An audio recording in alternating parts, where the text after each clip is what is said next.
Last week, Jia, original backer and CEO of California-based Chinese-owned Faraday Future, stepped down as part of a restructuring agreement, which sources say is an attempt to bring the troubled company back from the brink. And this week, the new company global CEO was announced in the form of Carsten Brightfield, former vice president of the BMW i8 program and former co-founder of Byton. If we ignore the external similarities between the Byton M-Byte and the FF91, I remember joking at the launch event for the latter that it looked remarkably similar to the former, what does this mean for the company going forward? Will it be enough to move Faraday Future from its embattled sideline position to one of more promising prospects? Will it be able to gain back backing as a consequence of losing its connections with Jia and his long trail of debt? And what will Brightfield need to do in order to turn the automaker around?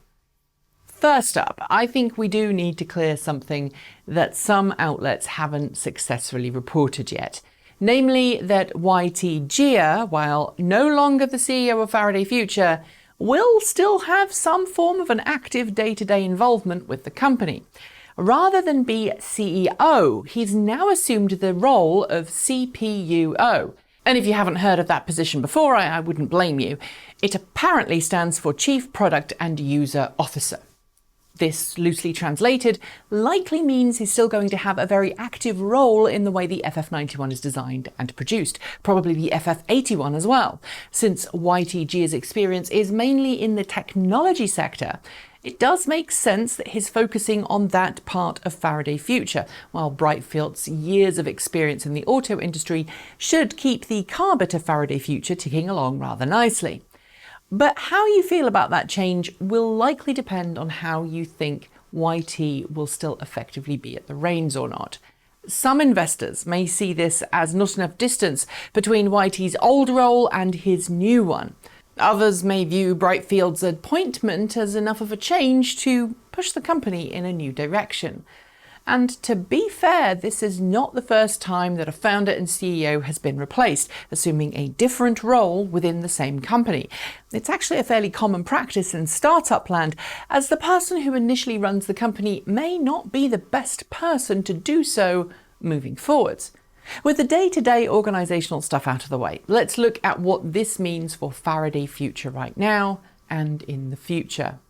If you spend any time on sites like Glassdoor, you'll see that the number one gripe about Faraday Future wasn't the smart, talented people that apparently made up the majority of the staff, but the management and, in particular, the previous CEO.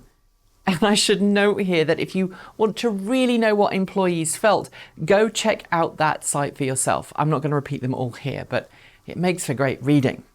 Essentially, this move to replace YT with Brightfield should go a long way to change that, especially as Brightfield is an industry veteran who knows what's expected in the auto industry. But the biggest challenges now seem to be with funding and personnel. Brightfield will not only have to bring the FF91 to production, as well as apparently oversee development of the FF81 mass market model that Faraday Future has been promising us for some time, but it will also mean that he'll have to rebuild the team, either bringing people over from Byton, which is a likely possibility since auto industry executive musical chairs is a thing, or find them from elsewhere like Tesla or BMW or other legacy automakers. Without knowing a huge amount of what's going on inside the company, it does feel like Brightfield is Faraday Future's last chance.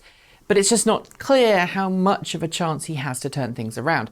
Either the fires have been put out and the company is sort of stable and he can build on that, or he's there to just make sure the ship doesn't crash too badly. Why do I say that? Well, prior to this switch, Faraday Future was in dire financial straits. The company was literally hemorrhaging money to the point that it furloughed most of its employees, while the majority of its executive team just left. And in May this year, Birchlake, a specialist in bridge financing, agreed upon a $225 million bridge loan to help it restructure and convince investors, new and existing, that Faraday Future had a chance of survival. And while I remember, Faraday Future has also noted that Jia has paid off in excess of $3 billion of his debts over the last 2 years and has set up a trust fund of his Faraday Future shares to continue to repay further debts. Naturally, that fund is only going to be as valuable as the Faraday Future shares are, which right now, The bridge loan arranged earlier this year may have given Faraday Future enough breathing space to execute on this switch of CEOs, but I still think time is running out.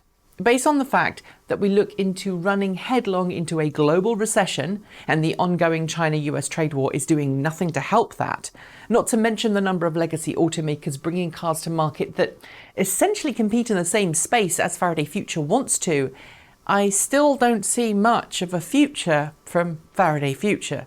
It feels like too much has happened, too much has gone badly. As always, I hope I'm proven wrong. That's it. Thanks for joining me, and see you next time.